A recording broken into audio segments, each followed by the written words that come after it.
You're now listening to Unfiltered with Mia, where filters fade and real connection begin. Each week, I sit down with inspiring guests, all share solo reflection for raw and honest conversation about growth, challenges, and the wins that shape us.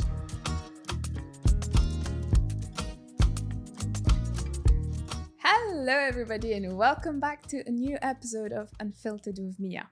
And if you've been listening to my episode, I've been mentioning about this man so many times because he changed my life. And today I have the honor to have Ross, my coach, with me today. How are you?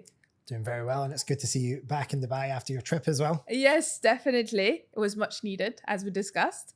Ross, I wanted to have you here for a while now. We've been planning this whole recording for a while, but I am beyond grateful for everything that you've done for me. And that's why I wanted you to be here. But before we dig into my journey and how we met each other and how this whole thing happened, I am interested because I think I never actually asked you how you got into fitness and what got you into coaching? Right. Well, it's not my specialty to make a long story short. It's usually the opposite way around, a short story long, but I'll try my best to truncate it as much as I can. No worries. So like anyone else, I actually didn't start with the aspirations of getting into the fitness space. Okay. I was into fitness because I liked playing rugby. So I played rugby to a reasonably decent level. Got to a point where I was playing just under professional. Let's sort of could be the closest thing in Scotland to being considered semi-professional. But then when an opportunity came to move to Dubai, that was the thing that sort of really got me like digging right into people would know me for now, which is more the sort of bodybuilding, resistance training side of things, but just stripping it back a little bit. So I actually graduated from university, and this makes a lot of sense to my clients when I say this, with a degree in accounting and finance. Oh, wow. Okay. My clients probably relate to that because they understand probably I'm quite a logical, analytical person. I like data.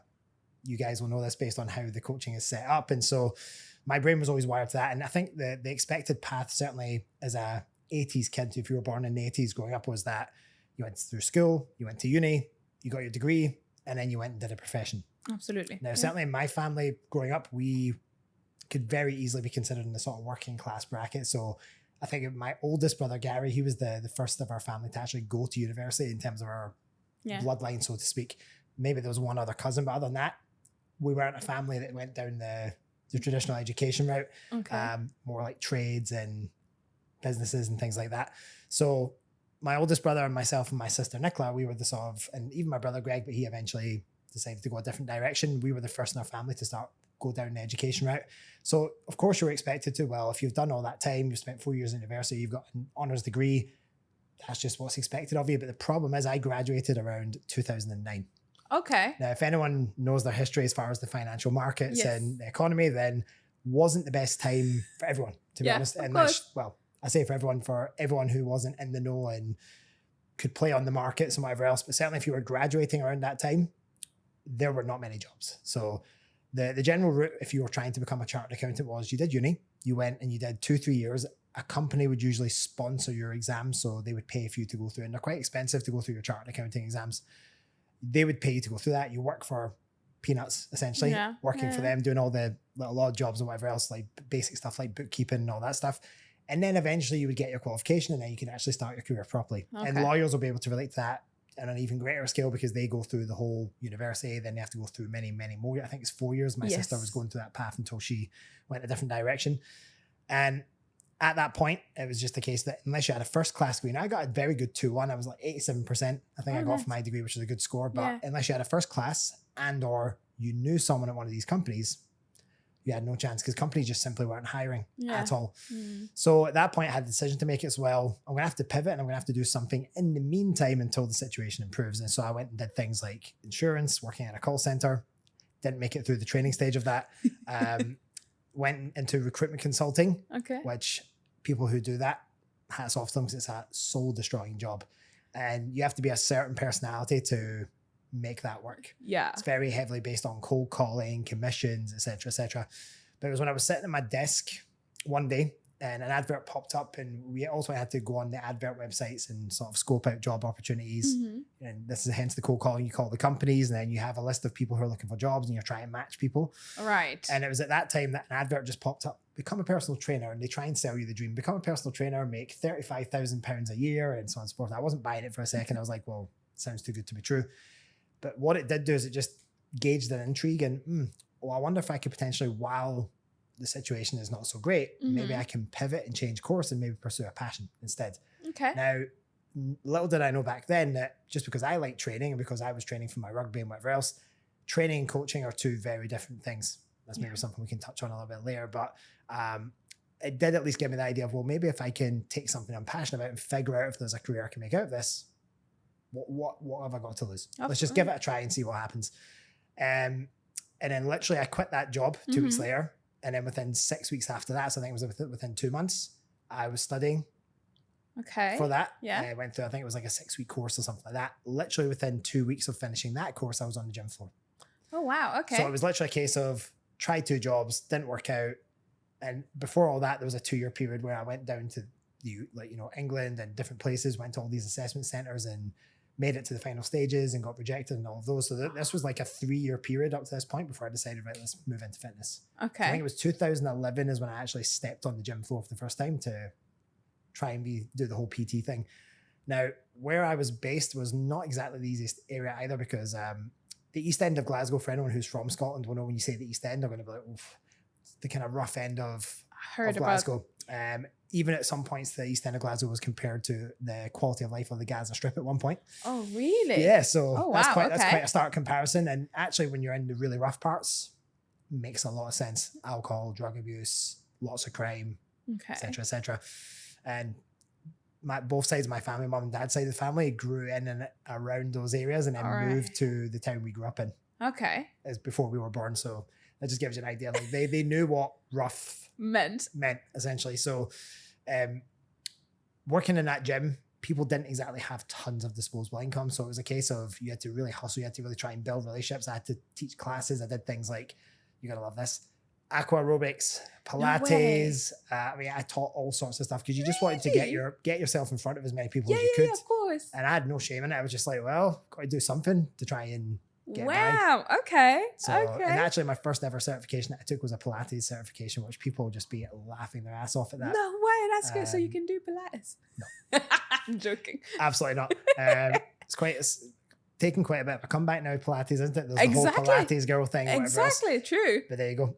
So at that point, I was just trying to figure my way out of how can I get myself somewhat established now. About a year and a half into the industry, I promise this will pick up pace, this story.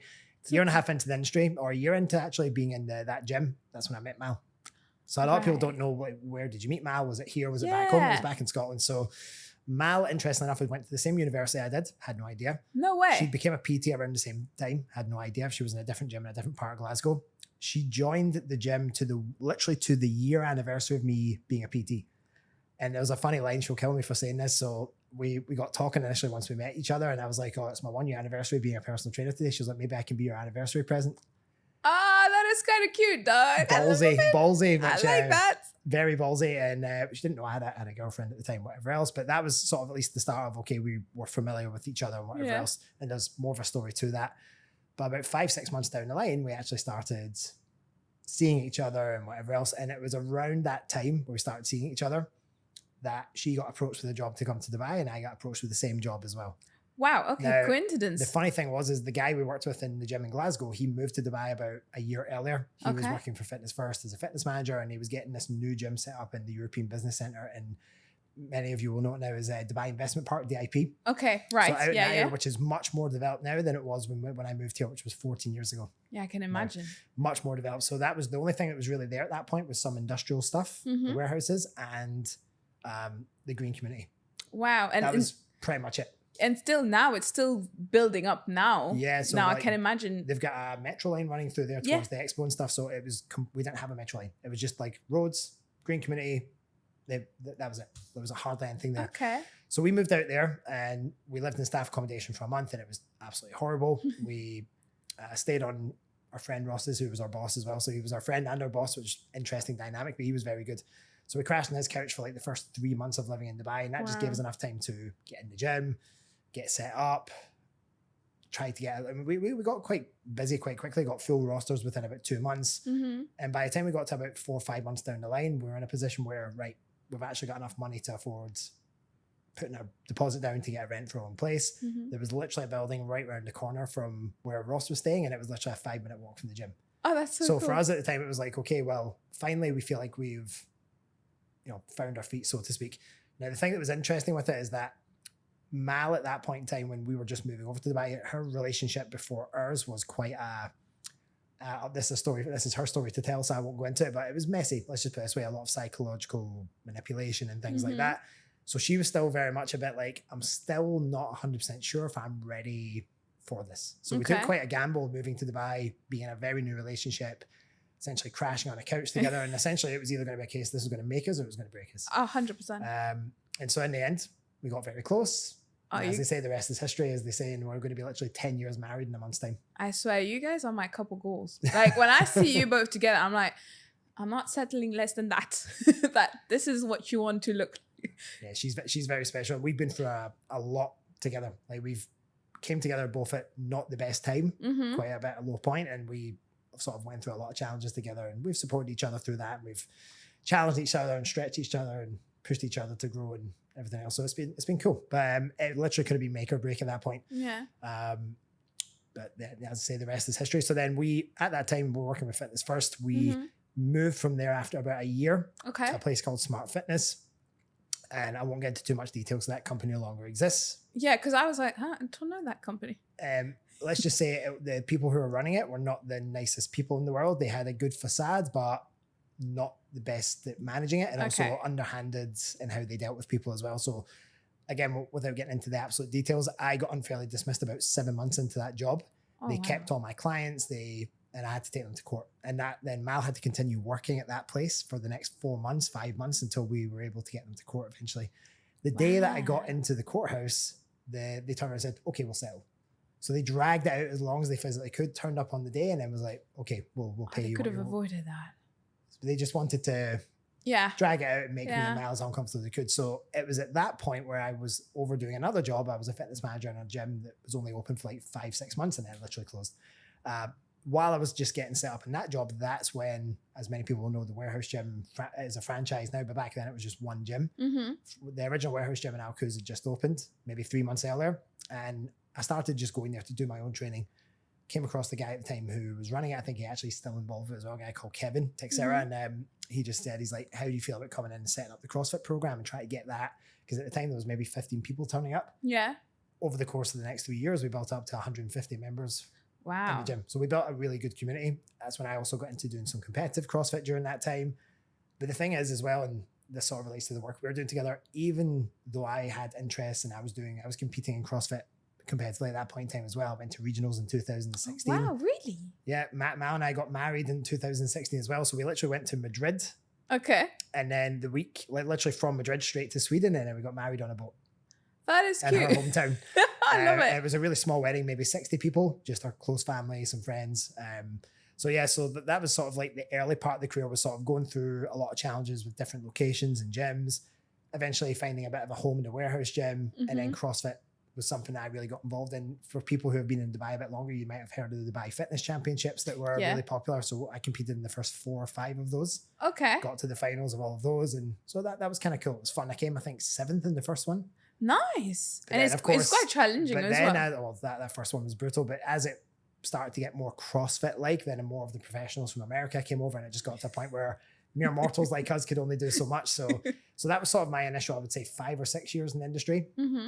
And then I sort of moved on from CrossFit a little bit, and that's when I got more into the body composition side of things. I'd always been performance focused with rugby or CrossFit. And then we came across a trainer that we'd met that we sort of knew of through other peers and colleagues at that time. And he was someone who worked at a place called UP. Okay. Many people have heard of. It's like Ultimate Performance. They do body composition stuff, but he just left there. And we just wanted to go through a bit of something different, a challenging process. And so that was our first ever photo shoot we did, was actually with him. Okay, interesting. So I'd never ever done anything remotely related to that in terms of body composition style training, or, well, I hadn't done just only that. Maybe as part of CrossFit or my rugby, you go through periodized phases where you have we're going to go through a phase of bulking up a little bit, as you would think of it as just, I'm going to add more size. Exactly. But it was essentially just hypertrophy training with a bit of strength stuff. When I got to that point, I think it was around 2017, 2018. and I went and started working at a company called Embody. Okay. Now they're essentially, they still exist now. They actually started in London and then they moved over here. They've got a place in the Lamborghini building and then they've now got a place in DIFC Deerfields, I think, as well. Yes, I've heard about them too. Yeah. So they do essentially your sort of 8 to 12 week body transformation packages, and then you can sort of keep going through that process. None of the original staff are actually there anymore, but I know a bunch of the guys who are there now. So anyway, I was the director of training of that place for close to a year. And it was around about that time, like where I realized that actually this stuff is really what I want to get into. I enjoy the body composition side of things. I want to go all in on that rather than trying to do a bit of performance, a bit of this, a bit of that. I was like, no, I'm going to go all in on the physique side of things. I learned a lot with that job. I'm very grateful to the owners. They might not realize this, and apparently we split on bad terms. I didn't think I did at the time, but apparently they were not very happy with me leaving. But I'm actually very grateful to them for that opportunity because, and it's a bit tongue-in-cheek to say it like this, but it taught me a lot about what I wouldn't do if I ever built my own gym or my own team. Okay. But I also got a lot of great lessons of inheriting essentially staff that weren't staff you would have employed in the first place and having to learn to navigate around different personalities and different levels of coaches. And so it gave me a lot of cool experience. And it was when I was on a vacation, the first proper vacation I'd got, I think it was 10 months into the job, 9 months into the job. Man, and I were in Vietnam. Okay. Cool country. Country. If you've never been, it's beautiful. I heard. It's in my list. And I just remember I think it was the third or fourth day we were there, and I said to Mal, I'm done. I can't do that job anymore. I was literally so burnt out. And I'm not someone who typically gets burnt out. I'm quite, and my clients also know, I'm quite a steady, calm person. I would step outside and my nervous system was so fried that just the sun, my eyes, I couldn't tolerate the sunlight. Wow. Okay. I was just working 14-hour days, pushing myself hard to try and help their business grow. And then I realized that, well, especially by the end of that job, it was like my career, or at least my ambitions for the gym and what they wanted to do just didn't align. And for me, I was at the point where, I'm now, how many years was it into my career? I think 6 or 7 years into my career. I'm at a point now where I need to really start figuring out like what I want to do that's going to sort of help build something substantial longer term. And then when I actually sat and did the maths of, and they were paying me well to run that gym. And I was also, but the problem is I was delivering sessions as well. My sessions didn't get factored in separately to my salary. So I was just getting paid a all-encompassing salary to run the gym. And I was in the top 3 of sessions delivered as well. Wow, okay. All the trainers, which was just silly because if you're trying to manage a gym, how are you going to also deliver a whole bunch of coaching as well? Yeah, exactly, definitely. So at that point, I realized like I'm just running myself ragged for no reason. I sat and I did the math. I was like, I could literally work, and it's not about working less, but just purely from an efficiency and protecting your health standpoint. I was like, well, I could literally work half the amount of hours and make the same amount that they were paying me for a salary. And I was like, this is not right. So at that point, I sat down with them and said, well, you know what? I'm just not aligned with you want to take it this direction. I feel it needs to go this direction. Let's just call it a day there. And that was a man. I decided to set up what was called our first business, which you'll have seen based on the app is called Better Body Collective was our first business. Yes. And we've retained that in terms of our business license. And because we were sharing an app at the time, and actually we were doing Google Sheets when we first started. We only started using an app 5 years ago or so. Okay. So that name is something our clients will see, but when it comes to being out on social media, that doesn't exist anymore. Yeah, that's true. I have my thing and it's Team Precision, and Mal has her thing and it's Team Millennia. So yeah, since 2018, 2019, we've focused the both of us on building your own, doing our thing, running our business. And for us setting up the trade license, having a proper functioning business, that was sort of the start for us of we're doing this properly. I love that. And I think for me, I just love, because I get to know more about your journey, because I never actually asked you. It was always about me diving into my own journey and telling you, Ross, I need help. And then I never got to know, and it's so interesting. Now, I want to know, because I think a lot of people could relate to that. And me, first of all, is like, when you start something by yourself and you're like, right, I'm going to do my own thing. There's a lot of fears. There's a lot of like, what if it fails? What if it doesn't work out? Yes, you've built your network, you've got your experience, but there's always that little bit, I call it the devil on the side of your shoulder that could be like, hey, might not work out, you might fail, da-da-da. How do you go about shutting that off and be like, you know what, I'm still gonna go and do it and like still persist? And it's all about, like we've talked about it, even when it comes to training and anything that we do is consistency. How did you manage that? It's a good question. It's a loaded question, I'd probably say as well. for me, I'm a bit weird in the sense that once I'm very determined to do something, no one can tell me otherwise that it's not going to happen.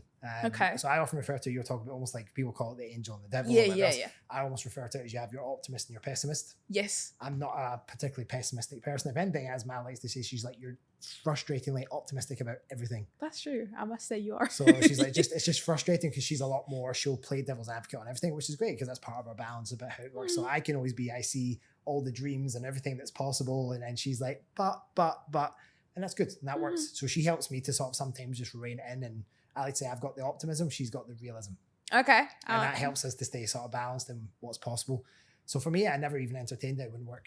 Okay. That's the honest answer. I just never entertained the idea it wouldn't work. For me, it was like, okay, let me sit and do the numbers. For us to survive, what's the minimum viable amount of clients that I need in order to pay bills, roof over our head, all these things, have food on the table. Okay, then from that point, where do we need to get to be pretty comfortable? And then where do we need to be to start meeting other goals like financial goals, etc.? So for me, it's very much a very logical, numbers-based process. But then outside of that, it's like, well, in order for us to get there, what does the product and the service they're offering have to look like? Okay, of course. And at that point in time, especially around 2018, 2019, there wasn't, and of course, this is just another big world event that happened during that time. Everyone knows I'm going to say the C word, COVID. We were literally, I think, 6-7 months into our business, and then that happened. Oh, shoot. Which was wonderful, to say the least. And we definitely considered going home at one point as well, despite having a good network. Because we went, essentially most of our business at that time, we had online clients, but it was predominantly, we'd only just set up at that point what we felt was the first hybrid model, which is sort of the style of coaching that I offer now, but both of us were doing a lot more in person at that time as well. So more of a business at that moment, because we're still creating the online with in-person thing. So we had a lot of in-person clients and the online was just building up. Then COVID, just as we were getting that momentum, COVID hit. Yeah. We had people who wanted to still switch in. Many people relate to this. Anyone who had trainers during that time or a trainer is being on the Zoom and going through the home workouts with your trainer staring at the screen on Zoom. And honestly, for me, who's a very hands-on technical coach and specializes in the mechanics side of things, soul destroying, absolutely soul destroying. Yeah, I can imagine. Certainly came with its benefits in terms of it certainly made you refine your verbal cues and being able to learn how to communicate things in different ways because you had to adapt. But that was tough. So we set up their business with the intention of, we knew that people were doing PT. Online coaching was starting to become a thing, but no one at the time, at least here, was doing a very good job of marrying the two together. We found in the past and we sort of saw this as a need when we were freelance personal trainers before. And even when I was working at Embody, I could see it, that Embody sort of at least gave me like a very real perspective. Okay, these people are doing nutrition coaching. There's someone who manages that. And then they have their trainer who delivers the training sessions.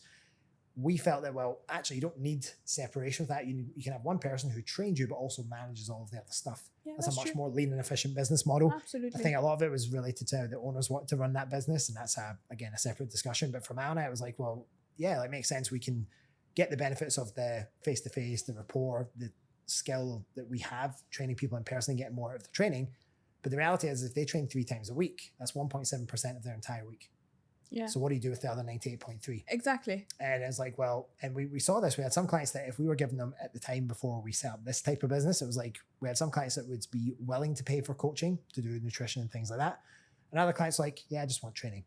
And the thing that became incredibly evident is the people who were taking action outside of the gym and making lifestyle changes, listen, this sounds very obvious to us as we say this out loud, but the reality is a lot of people often just think if they go and hire a trainer 2-3 times a week, they'll get results. Exactly. They think about the short term rather than the long. But they also put such a high weight on the training. Absolutely. And that's the thing we noticed. And for us, it was like, hold on a minute. If you don't sleep properly, you don't manage your stress, you don't have resilience built in, like you don't work on your identity, you haven't got your habits changed, and your identity shifting with those habits. If your food isn't there, if we're not teaching you and educating you as we go through the process, then you're just simply not only not going to get the results in the time frame we know it's possible, you're not going to be able to maintain that long term as well, because we haven't had an ability or a framework or a vehicle to help provide that to you so that you can take those tools and then when we finish our coaching relationship, hopefully not.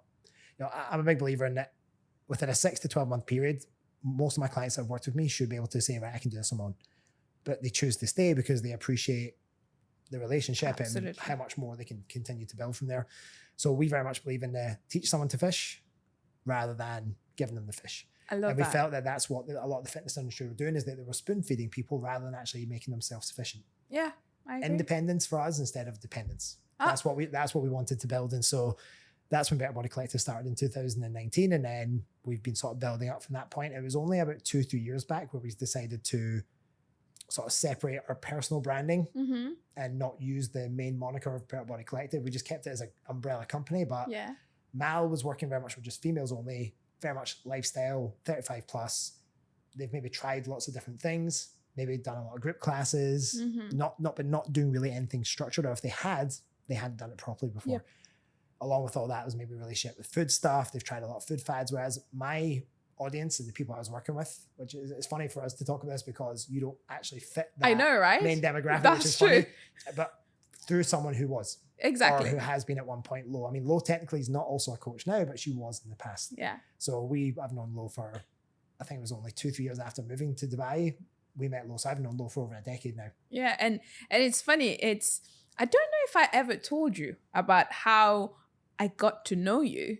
So before we Maybe even not met. in detail now. So the funny thing is the year that Lo was competing, that year when she was doing the Dubai Active show. Yeah, FMG. Yes, that one. Beginning of the year, when she started her whole bulking and all of this, I asked her randomly one day. I remember she was, I think, on a treadmill or whatsoever. And I had a conversation with her and I was like, oh, Lo, who would you recommend in terms of like a coach or like, I'm struggling to see results because I was overtraining, as you know. And we'll get to that because it's actually very funny. And then I told her, oh, do you know anybody? And then she referred me to you. She's like, listen, Ross is someone who's very I love working with Ross. He's very data driven, She gave me your number and I've never reached out because I was like, I'm not, because for me. And of course she delivered it in her typical Latina, very flary fashion. Exactly. You did it in a very calm, and I was like, it was definitely not delivered like that. Exactly. I have an episode with Lo, guys, so you will know who is Lo because we've actually recorded an episode together. Very well, like, Ross is amazing. I can't do her because she's a one of a kind kind of person. Indeed. So she gave me, and I never reached out to you because at that time, for me, what I've seen in the coaching and PTs industry, I was just not satisfied with it. And I'm like, yeah, that's just people just trying to make money. Fair enough. I accept it. But for me, it's like, it's not something in the long term that is going to help me, who will understand me. And it's going to be about restricting diet and super training and I won't be flexible. That was my mindset at the time. And the thing is, you wouldn't be that wrong because a lot of coaches do approach things in a very dogmatic, it's my way or the highway type. Absolutely. Approach. Trust me, I have talked to a couple of coaches and PTs before you where I've learned about their approach. It's like, this is the approach and this is how we do it. And for me, that was already a bad start because exactly for me, it's like if your coaching call is only 30 minutes and you tell me I have 15 to 30 minutes to talk to you only to get to know you, to get you on board, that was already a bit of a red flag. And then the second part is like, this is how we approach it. This is how we do it. And there's not kind of understanding my lifestyle, understanding what I'm looking for. That was another red flag. So I was like, right, I was never comfortable. And then the moment that I got the click was at the active show itself. When I saw Lo's composition and I saw the shift and I was like, whoa, like she was like this, she became like this. And then during the process, obviously we train at the same gym. So I would see Lo regularly. And I always used to ask her, are you fine? And she's like, yeah, I'm absolutely fine. And I was like, oh, you don't need to starve to look like this, you know? Relative to her maintenance, you have to get in a deficit to get in competition. Absolutely. I think not all approaches are created equal. The reality is competition prep to get stage ready is it's going to suck. Yeah. The problem is that many people make it suck more than it really needs to because the approach isn't particularly intelligent. It's just very much about, as you rightly mentioned, it's just a case of, well, if we can just get you on as much cardio as early as possible and drop your calories as much as possible as early as possible, and that's what a lot of prep coaches do. Granted, what I will say is that I am happy to see that in the prep space, the standard is definitely improving. Yeah, absolutely. So. And for me, the way she was so optimistic and she was like full of energy and like you couldn't I didn't see someone who was like depleted per se. She was very optimistic throughout the approach. I was like, I like that. If I ever wanted to do a bodybuilding competition or going through a coaching, this is kind of the way I want it to look like, because Mm. I've seen progress. Watching her for the whole year, because obviously she started in Jan and I think the competition was around October, November. And the thing is before that, we actually started even before that, because we went through, I think, maybe that was like a 7-month building phase. Yeah. Then a bridging phase, and then we went into our prep. Exactly. And for me, witnessing this on a daily and regularly basis, that's when I was like, right, there's something about Ross that is not like other coaches, because I actually, Lo for me was a given example. And I was like, right. And then obviously I met you at the competition. We exchanged a couple of conversation quickly. And that's when we jumped on the first call with you. And I think our call lasted for 3 hours because we both talk a lot. So so it wasn't a 30-minute call, that's for sure. It was literally 2 or 3 hours, but I remember it was a very in-depth call. And even though I remember I told you I will get back to you, but deep inside it was already a yes. I was like, right, I need to go with him. I trust him. And I was just really happy about the fact that you were listening to what I had to put out there. What was my issues? Because obviously the people that are the audience listening, and you of course knowing, I've been through a tremendous amount of, eating disorders. I have very bad body dysmorphia. And I always was very worried about increasing calories and all of that. So having someone like you listening and being like, right, I got you, we're gonna be fine, this is how we're going to do it, and if it's not okay, we'll shift this way.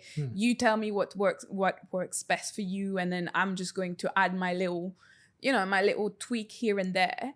That's when I was like, I want to go with this approach because that works for me and that is the best way to go about it. I think you said yourself, probably one of the big things that threw you off or put you off in the beginning was just how, and I see this a lot in the coaching space. So for those that don't know, I coach. That's why we're having this little laugh earlier about you don't usually fit my usual client avatars, because I coach mostly other coaches like personal trainers, online coaches, whether it's coaching generally, whether it's mentoring, whether it's for photo shoot or contest prep.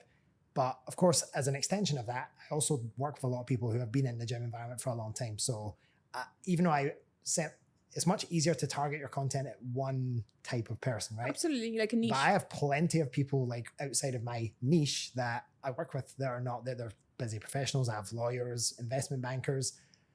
So if you take away the label of PT or investment banker, as far as people is concerned, and this is what I remember my last business mentor, Mike, who was great when I worked with him at the time. It was just personal reasons I had to stop at that particular moment in time. It was like last year. But one thing they taught, which I absolutely loved, is they talk about this term, instead of looking at demographics, they talk about psychographics, which is more speaking to the personalities, behaviors, thought process, identity of the people that you're trying to reach. And that's what it is for me. It's more the type of person. If someone is experienced, they've tried maybe other approaches and they feel like it just hasn't been individualized enough for them. But there's someone who knows that they've been training for a long time. Yep. They've reached a certain point, but they know they're capable of more. I think that's probably the big tagline is every single client I work with is at a certain point, but they know they can achieve more. Absolutely. And that's my job, is essentially to figure out, put the pieces of the puzzle together and figure out like what's not just the next 12 weeks, over the next year plus, how is this going to work? Absolutely. Because I think one thing you were really worried about, of course, the main thing you were worried about was, but how do you increase your calories without becoming a blob? Exactly. Without just piling on body fat. And the reality is, and this was the point I was going to get at when you first raised that about maybe trying to get a gauge of other coaches, is one thing that not worries, but it's something that I think needs to change in the industry, is how absolute and how incredibly confident coaches can often speak about things despite either being undereducated or being in no position to talk so confidently about either the subject matter or guaranteeing clients that they're going to achieve X, Y, and Z. Absolutely. If they follow this magical system. So for me, I'm very much more of a, okay, well, based on everything that we've discussed, in likelihood I'm going to need more details and we're going to need time to see how this plays out. But depending on the response, we might see, and so I tend to be a bit more, well, there's a probability or there's a likelihood, but we always have to work off of experience, best assumptions based on knowledge and whatever else. But no one can ever guarantee that you're going to achieve a certain result, and no one can guarantee you're going to achieve it in a certain time frame. Absolutely. Contest prep is a little bit different because obviously you've got a date for a competition. You have to be ready for it. Absolutely. Now, that's where I will say that the contest prep coaches who can do that well while keeping health at the forefront, it's a huge skill, because to be able to land the plane, so to speak, within that exact time frame is very skillful. I agree. But unfortunately, the flip side, the other side of it is what I'm trying to do for a lot of my clients who are not competitors, who are not trying to do photo shoots, but they still want to achieve great results, is applying almost like a competitor-like mindset, but without the degree of restriction and rigidity that comes with that. I agree. So you can still act a bit like a competitor in terms of you have a certain drive and determination, and you have a certain degree of certainty that you know you're going to achieve that goal, and you're willing to do what's required to get there. But there's just certain things that we're not willing to sacrifice in order to do that. Exactly. I don't want my female clients to be without a menstrual cycle for 6 months just to be able to get a result like this. 100%. For me, that's not something that I'm willing to entertain. And so health for me always has to be at the forefront. I love that. And obviously, now let's get back into, because I love thinking about that, because, you know, I've been training, I told you, for years now, but never saw any result. Yes, I lost weight, but I always like to put myself in either I was super skinny where I had no muscle, or I was mostly in your skinny fat where I was skinny, but it was holding fat. And I could see muscle, but it wasn't what I wanted to see. And I would always go, you know, social media, I'm a culprit of that. I'll go and be like, I want to look like her. And I'm doing what she's doing, but it's not working. And the reality is that I was overtraining, undereating. And I remember when we first started, when you showed me the program and you're like, you're training 4 times a week, wait. And then you have, I think it was 30 minutes or 60-minute cardio, one or the other. And I was like, what? And I think one of my questions to you was like, is it normal that I have only 4 days of training? Would I still be able to achieve my goal with that amount of training? And you were like, just trust the process and you will see. And obviously there was explanation, guys. Ross is not just like telling me, oh yeah, shut up. Blindly trust the process. Yeah, shut your mouth and get on with it. Honestly, if you want, like, I think I've learned so much about my body and about training and all of that by doing the check-ins and like understanding and asking questions, because obviously there's never a stupid question with you. It's like, if you have a question, just shoot it and then I'll explain to you. And we've tackled so many things like less training, not sleep, because sleep also was another factor for me where I was not sleeping good enough, like I was not resting enough. And then I think it was a lot to tackle with body dysmorphia, because as we were increasing weight, like the calories, I remember I had that moment where I sent Ross a voice note during the week. I was like, Ross, I don't fit any of my clothes anymore. I'm feeling very conscious about that. Is that normal? And just like Maya would say, you were very optimistic about it. You're like, Keps, it's all absolutely normal. It's maybe best way for you to go shopping more. And I was like, right, okay. We're going to take a step back. I'm just like, this guy has an answer for everything. I was like, right, okay. You kind of look at the positive side of things. You can do more shopping and buy yourself more clothes. And I was like, fair enough. But I'm not going to lie. That was uncomfortable. Yeah. Watching your body go from someone who have eating disorder, who was fat before, and seeing your body increasing, like your body is like just increasing, your weight is increasing, everything is, because obviously I have to do my check-in where I have to jot down my weight every day, and seeing the number going up and going up and going up, and I'm just like, oh my God, is that normal? And I did freak out. I did freak out. And if it wasn't for you, I would have told you, no, you know what, I stopped. No, I'm not going more than that. And then became the moment where I actually was enjoying gaining weight, because the other effect that I didn't know was that I was feeling stronger at the gym. My mood was better. And I was like a whole different person where I was happier. I was like, everything just felt normal.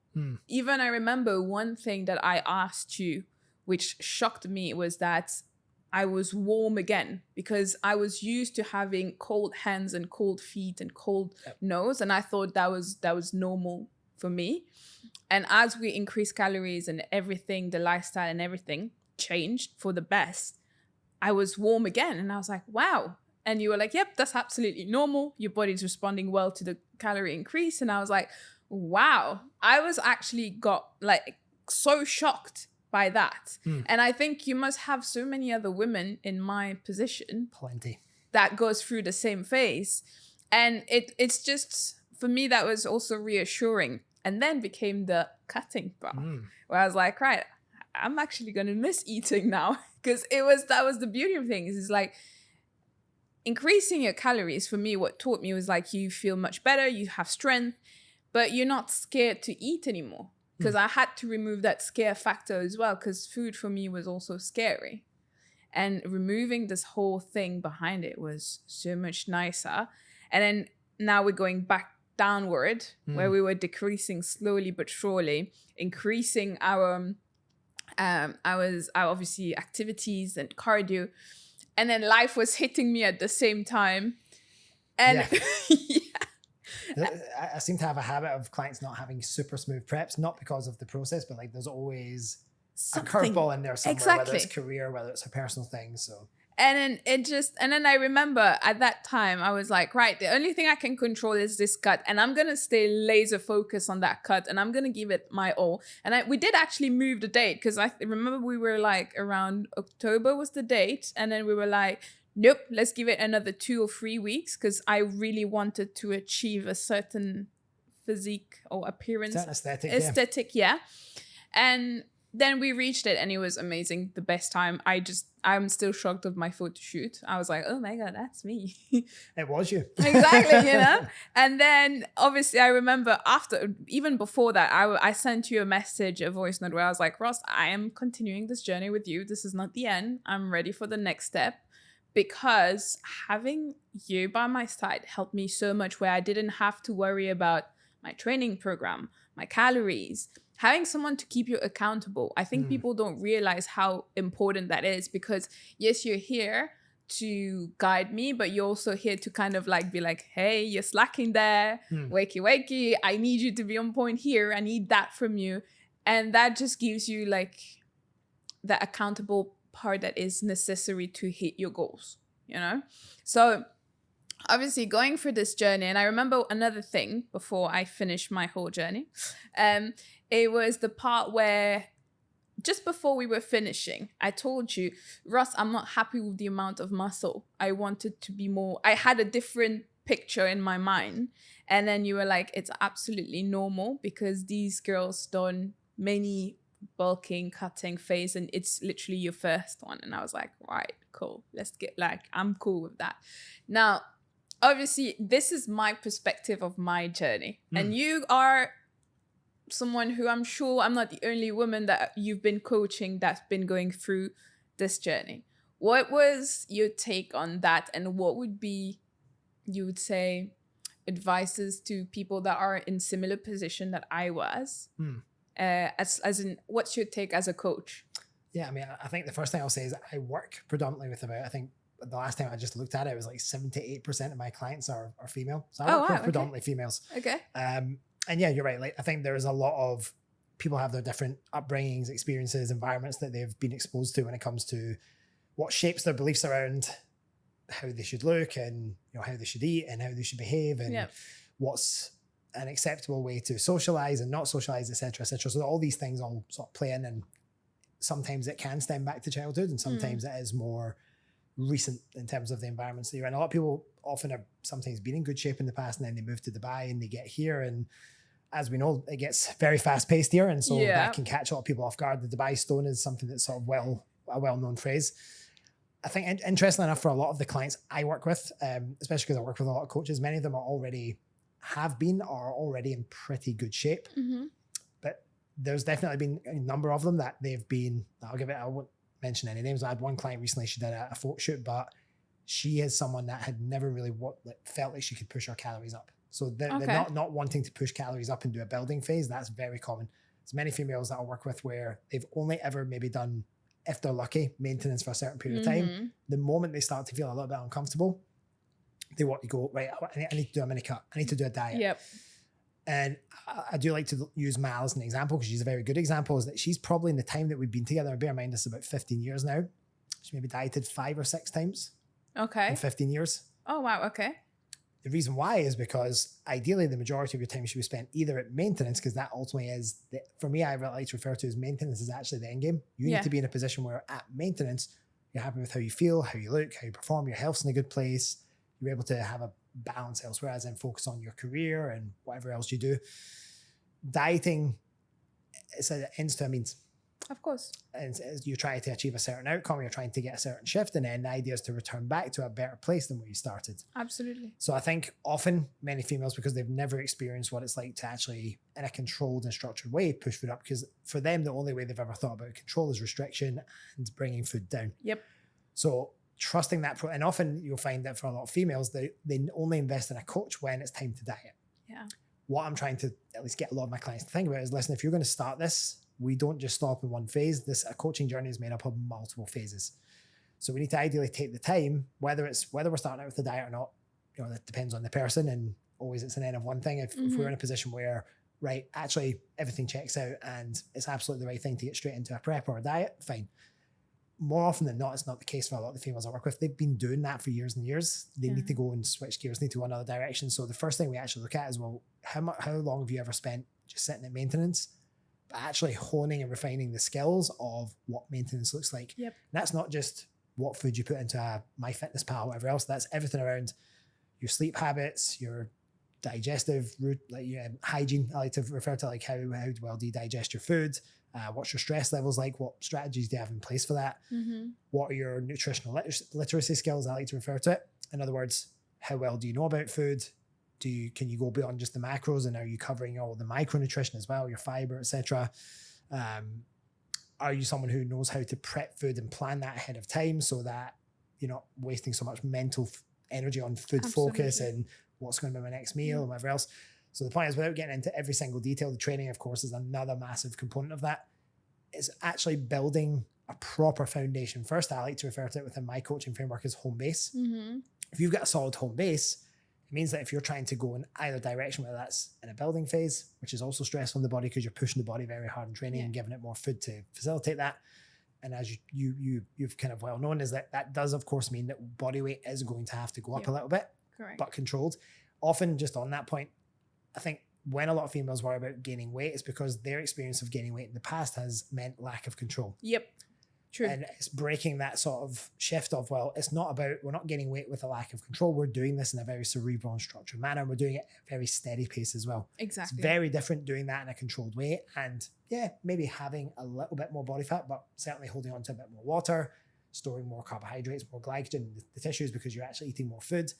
But as you said, often it's just breaking past that middle point, that point of discomfort where they actually are in a position where, okay, well, I'm actually training like a freaking beast in the gym. Yeah. I've got more energy. I'm sleeping well. My digestion's great. It takes time to sort of really realize those full benefits. So I think for me, that's probably the biggest challenge that a lot of my female clients have, is that they've been so used to having to be in control when they're either putting restrictions or even dropping things low, pushing their expenditure up, actually learning how to manage maintenance. I think that's the skill that most people are missing. Yeah. A building phase, it's uncomfortable, but I think once you've been through either a dieting phase or at least a maintenance phase, sometimes we do what's called a priming phase. I'll give an example. It's the difference between a priming phase and maintenance is that priming is if someone comes to me and, psychologically they're not in the right place to go after one of those building or cutting goals. It could be that from a health standpoint, I get many female clients who have a lot of menstrual and ovarian issues. So they might have PCOS, they might have what's called HA, so hypothalamic amenorrhea, which means they've not had a period for more than 90 days. Sometimes even having many female clients have not had a proper period for over a year. Sometimes it's somewhere between 6 months to a year. Endometriosis has become more common now. So insulin resistance is on the rise as well. So if this type of stuff is in place and it hasn't been properly addressed, trying to then go into a phase where, well, let's just restrict calories more. Restricting calories, dropping carbs, etc., and going to Barry's Bootcamp 5 days a week is not going to solve those issues. You have to take the time to actually address the health side of things first, get the habits, the mindset, all that stuff in place. Once that's solid, then you're in a position to go the other directions. Yeah. And I think with the sort of work we did together, as we sort of combined, we had that bit of a priming point. And then, even though we did an improvement phase, it was much more of a, well, we're going to take this really steady. Yeah. I think often a lot of females think they're going to have to absolutely stuff their face to get there. then you're not trying to be a professional bodybuilder. Exactly. Or compete. If you're competing and you're in a building phase, that's a whole different level. Yeah. But the reality is, for most females who want to improve their physique, feel strong, train with energy, if you're sitting somewhere about 200-300 calories into a surplus, you get plenty far with that. In fact, I would even challenge most females, and I do with many of my clients, see if we can just get you eating consistently at maintenance without feeling the need to drop backwards. Just to experience like having a bit more, because often what happens as well is digestive issues are very common. And this idea of feeling more fullness, more GI fullness or pressure around here, or if they've got a lot of GI issues, that distension, that gas and everything that can build up for the fermentation, if they've got SIBO and things like that.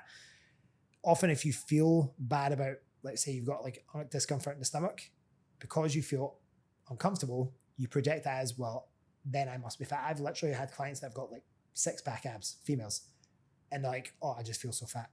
Really? And the reason why that is because they are feeling gassy, bloated, distended.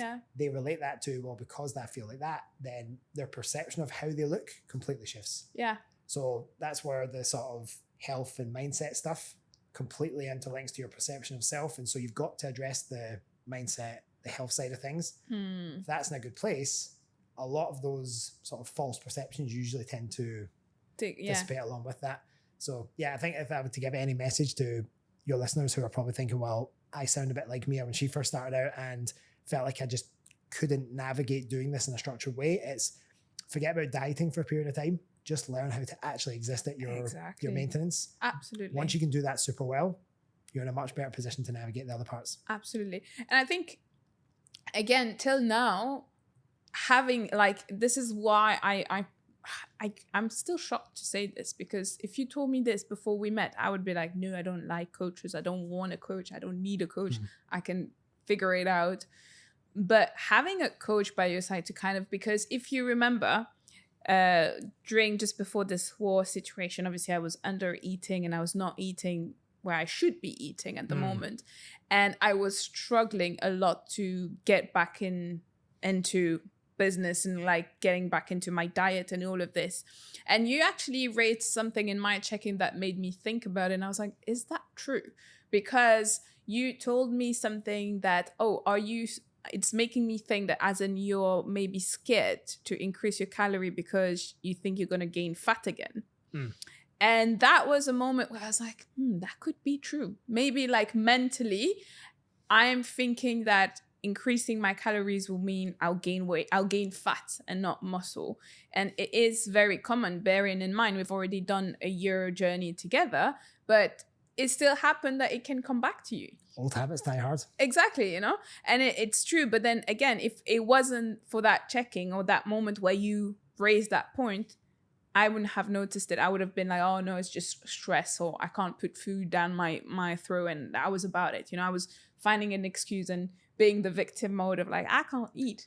One thing that's incredibly true about humans is that we are very bad at being wholly objective with ourselves.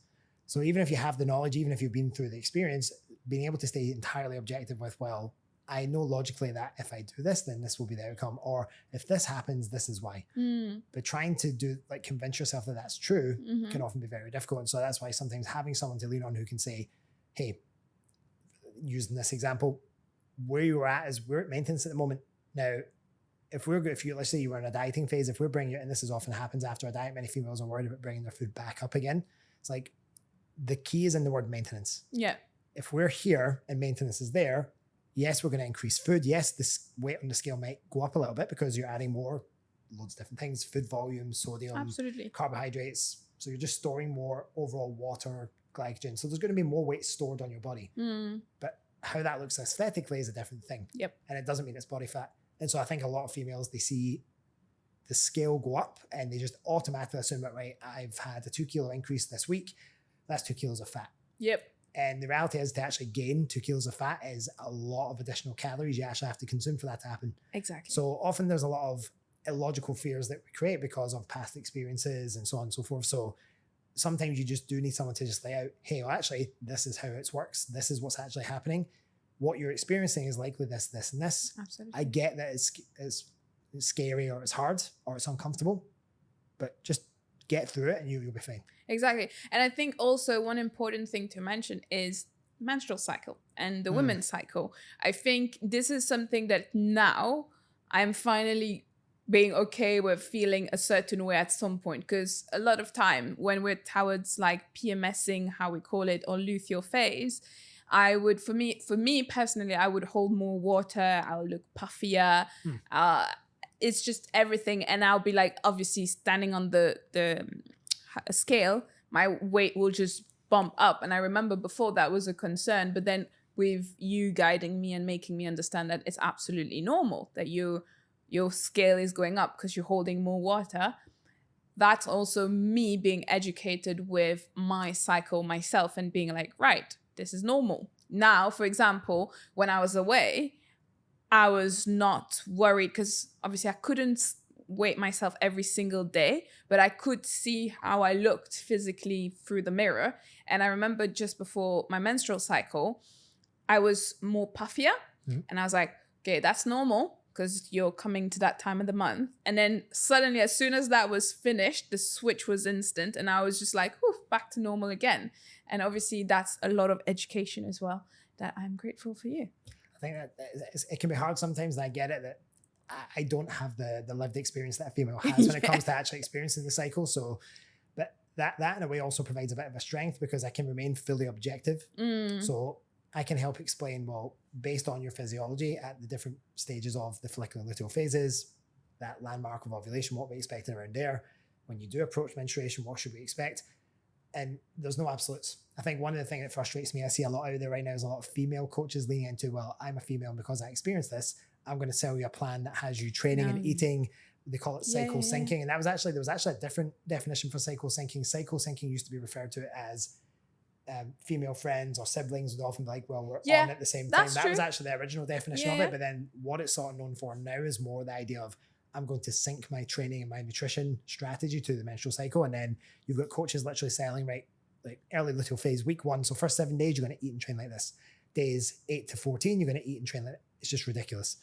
So what we know of the physiology of the menstrual cycle and the ovarian axis as well is we understand that, okay, there's certain physiological changes that happen, but that experience is inter-individual between women. And from cycle to cycle, those fluctuations and shifts can also change as well. So the way I sort of like to try and empower my female clients, okay, let's just understand what's happening at the different stages of the cycle. Now let's understand the broad range of responses that you might have in general. And then, okay, if we go into a dieting phase, what disruptions might we expect? If we're eating in a building phase, also what disruptions might you expect? And so it's just more understanding that it's not a blanket, okay, you're in this phase, this is what we do. I'll give you an example. I've got many clients that they have fair discomfort in their last week of the luteal phase, often known as the PMS, premenstrual symptom phase. That's usually the last 4 to 7 days. It can be more sometimes, and sometimes those symptoms can spill into menstruation as well. And I've got some clients that the symptoms are more physiological, and I've got other clients where the symptoms are much more mood and psychological based. Now, the strategy that I'll take for one individual who's experiencing the physiological side of things versus the other person who's maybe got more neurotransmitter shifts, maybe there's issues going on with the GABA, and that inhibits and affects neurotransmitters like dopamine and serotonin. And if you've got issues with serotonin at that point in your cycle, then mood's going to drop and feelings of well-being are going to drop. And this is where symptoms or pathologies like PMDD, a lot of females now are looking into a little bit more. And I've had a couple of clients that have actually been clinically diagnosed with this, and that's significant shift in physiology, but neurotransmitters as well, to the point where it can even get as far as females experiencing suicidal ideation, and that's how low they can get. So one thing that gets to me a lot is that both male and female coaches will often trivialize or just belittle that the cycle. It doesn't really matter that much. And the problem is what that comes from is people pushing back and saying, oh, well, you shouldn't be doing cycle syncing. Now, two statements can be true at the same time. There's physiological shifts and changes across the menstrual cycle we should be aware of, and also have the knowledge to know, okay, well, based on this, if X happens, then I've got Y and Z that I can potentially try and address. Just to go back to that example, if I've got I've got a couple of female clients who they feel much, much better from the physiological symptom standpoint when we have a higher proportion of carbohydrates at that particular week of the month. It satiates them, energy's good, they feel like they have less of the hunger and cravings that they often get. And even sometimes some of their cramps drop as well. For those that have got more of the neurotransmitter stuff, we know that increasing carbohydrates will help support dopamine production. Mm-hmm. So in that instance, that's usually going to increase their mood. It's going to make them feel less anxious, less low. And so one strategy for one person can be completely different from another. You have to, and then it's also experimentation. Like I could do that for a phase of time, and then after 3 or 4 months, something might shift or something might change. So you have to also be ready to adapt and change as well. Yeah. And I think that's one thing that I like, because obviously you just explain it very well, where there's not a one fit for all time of training. Like, yes, we're all women, or we're all like all the men might be training for maybe similar things. I'm pretty sure that, for example, 3/4 of the women that would be out there, and I'm not putting all the eggs in one basket, but there's a big probability of the women will be like, oh, I want to have a small waist and a big bum, which is true. I'm not gonna lie, I was one of them, and I'm still one of them. But the reality is that very often what we are seeing on social media is that, right, if you follow this diet and you do this and you do that, you'll reach your goal. But it's not the case. That's why you need to have a professional. And now, more than ever, I would put emphasis on that, of like, you actually need someone who understands, and that's their job. The same way you would assign someone to take care of a particular department in a company. Your health is the same thing. Your body is the same thing. You need to have a professional by your side who can be like, right, I'm collecting all the evidence and what your information you're giving me. I've mapped out how the best way to go about that. And just like you said, if there's a moment where we need to shift and adapt, we'll shift and adapt based on what kind of information and data we're getting out there. And just before, because unfortunately we're running out of time and I have a special surprise for you. But before we get to the end, one thing I think people, and I'm sure you will agree with that, is one thing that I think people will need to understand is that whenever you start any kind of fitness journey or whatever journey you're on, very often people think of the short-term result. No one's really ready to put the long-term. And I think one emphasis I've put with you was like, I'm looking at it in the long term. I don't want something quickly. And yeah, I think people need to realize that it takes time to build what you want to build, you know? Like, that's why I was like, right, this year we're changing the kind of focus and we're more into the building, because I want to get more muscle involved and I want to see more muscle. And we're taking a whole different approach to the approach we had last year, for example. I think if a lot more females can stop putting the fat loss side of things on a pedestal and spend time just like supporting yourself with adequate nutrition, feeling good, putting the focus on performing in the gym. Exactly. It doesn't have to be for bodybuilding. Even if you're someone who's into your high rocks or whatever it is that you like to do, just spending time adequately fueling yourself makes such a big difference. And I don't know, it's life changing. When you feel good in your body, everything just feels good. So I think that's the best way we could sum up the episode. But before we go, I have a little bit of a tradition. So we usually finish with a rapid fire question. Oof. But before we go there, I have a couple of questions to go through with you, because I want to know if you think it's a myth or not a myth. Ooh. Okay? Myth busting, I like it. You like that? Right, let's go. Gym myth or reality? Ready? Lifting weights makes women bulky. That's a neutral answer to that. Okay. Part reality, part myth. Okay. You need to suffer to get results. To an extent. Okay. More workouts equal better results. Myth for sure. Okay. You can out-train a bad relationship with food. Massive myth. Okay. I was about to say, hell no, can I? Does it have to be myth or? No, you can say, this one you can go with whatever answer comes to you, but you can say if it's a gym myth or anything else, right? Social media bodies are realistic year-round. Definitely not. If the scale goes up, you failed. What phase are you in? Exactly. Motivation is key to consistency. No. Short answer is no. Okay. Discipline over motivation. I love that. And I agree with that, guys. But what I will say is when motivation is there, ride at home. Yeah. Just don't rely on it. 100%. But I think I agree with you. For me, it's discipline and consistency. Best to go about it. I don't always feel motivated to train all the time. Same. There are days, I love training, so. Trust me, training when you're on holidays hits differently. But I was like, nope, you gotta show up. You gotta go. I don't have any issues. We plan before we travel places where the gyms are, where the coffee shops are. So we plan it in advance and we actively seek it out rather than feeling like, oh, I have to. It's more just like, for me, it's work. If work schedule is really hectic, there's a bit more of a friction to, like, I need to get that cardio in or whatever else. So even the most motivated people I know, and I'm one of those people that I love training, we definitely experience friction, but it's not a reason to not do it. So. All right. Rest days slows your progress. Opposite. Okay. Transformation journeys are mostly physical. Literally starts with the mind. Exactly. Right. So we're done with gym myth. Now we're going to go right into rapid fire question. Ready? All right. Worst gym habit? Not having a structured plan. One overrated fitness trend? Fasting. Okay. Exercise you hate but still do? I don't hate any exercises. Really? No. Like love and hate relationship, put it like that. Or no? I like everything. I'm one of those really weird. Even Bulgarians, believe it or not, I love. So what I will say is most people hate Bulgarians. Yeah. I love them. For me, it's a love and hate. So what I'll say is that the most hated exercise my clients tell me is Bulgarians. It's a love-hate. Yeah, they love what they get from it, but it's absolutely brutal. Exactly.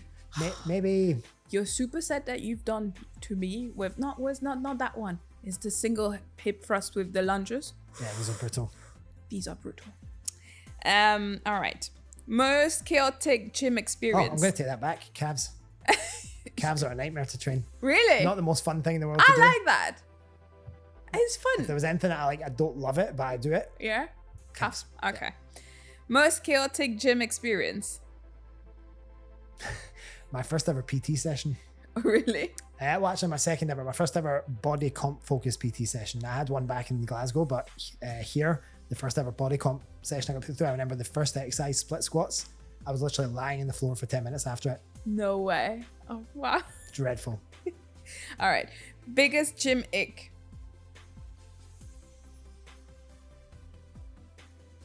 I think in particular in the bodybuilding space, the guys running around the gym training with their tops off. There's no need. There's posing rooms for a reason. Use those.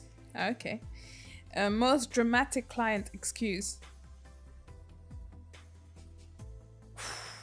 So I'm quite fortunate, and I'm not saying this to suck up to my clients, but my clients are pretty good.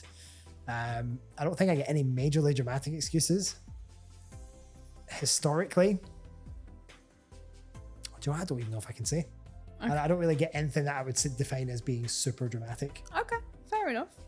Do you think social media has damaged body image? Yeah, for sure. I mean, I don't think it's helped. I'm going to say, is this still quick fire? Yeah. I shouldn't go into too much detail, then I'll leave it for now. What I will say is that I think there's often a lack of personal responsibility taken for that. Okay. As well. Okay. Biggest green flag in a client? Communicates well. Okay. What's something you're still working on personally? My business. Okay. And my wife to want to have a kid. Okay. What's one thing people misunderstand about fitness? They often make it to be harder or more complicated than it actually is. Okay. And my last one, which is my favorite one. If you could give one advice to your younger self, what would you say to him? Invest in mentors earlier. I wish I'd got a mentor or coach earlier in my career, not just even in fitness, but in general. Okay. Mentors and coaches. I mean, that's why we're here in the first place. Of course. You find the right one, they can literally be life-changing. Absolutely, I agree. I can certainly say with Cal, when I started working with him 8 years back, which is when I literally have had the same coach for 8 years. So there you go. I don't just say about coaching, I literally invest in it, and I have done consistently for a long time. Transformative, not just in terms of my own goals, but he just constantly raised the bar and just set an example of progress and professionalism and knowledge that I've just constantly also stepped up towards as well. So love that. Well, Ross, thank you so much. It was lovely. You. It's been a pleasure being on. Thank you for coming, and I hope to see you again. Hopefully next time Mal will join us. I'm sure she'd love that. Cool, perfect. Anything I missed? If you want to say anything to the audience. Where can we reach out to you? Obviously, everything will be in the description box, but please, it's your time to just plug it in before we end the episode. No, just, I mean, I guess when it comes to the coaching side of things, you might think that it's a massive commitment, and it is. It's always an everything commitment. Now, whether it's me or whether it's someone you resonate with, I've had clients, and you even mentioned this right earlier in the podcast, that have said that they've waited sometimes over a year before they've reached out. Yeah. And they always regret it. So if you're someone who is currently thinking about working with a coach, whether it's me, whether it's someone else you've came across that you really like, just take the step. Oh, yeah. You will always regret not taking the step sooner. So just take the step now and save yourself the disappointment of, because always the worst thing to ever turn and say is a year, 2 years down the line, I wish I'd started sooner. So start now. Yeah, I agree on that. That's literally what I thought after training with, obviously not training, on my fitness journey. I was like, I wish I knew Ross earlier in my fitness journey. But yeah. Well, Ross, where can we find you? Instagram's where I'm the most active, at the physique coach _ is where you'll find me on Instagram. We do have a podcast as well. We've been terribly inconsistent with getting episodes out though, but we're Fitness Rants. I love it. And honestly, guys, freaking love your podcast. It's so nice because not only it's nice, like you get information about it, but it's nice to have like the fitness rants of it because you talked about the things that are not discussed in the fitness industry. Yeah, we want something that was a bit more like Mal and I and our social media content. I'll quite happily say this is quite educational and informative. Yeah. This was an opportunity for her and I to, one, do something together, two, just have more informal discussions. Yeah. Just like, let's just go off the dome and just speak. No script, no prepared. Right, this is the topic. Love that. Share what's on our brain, and that's it. So go and follow and support the channel, guys. And anything else before I close the episode? Thanks for having me on. Appreciate it. Thank you for coming on board. Well, on that note, guys, don't forget to like, subscribe, follow, support the channel, support Ross. And on this note, I'm going to love you and leave you. And I'll see you in the next one. Bye.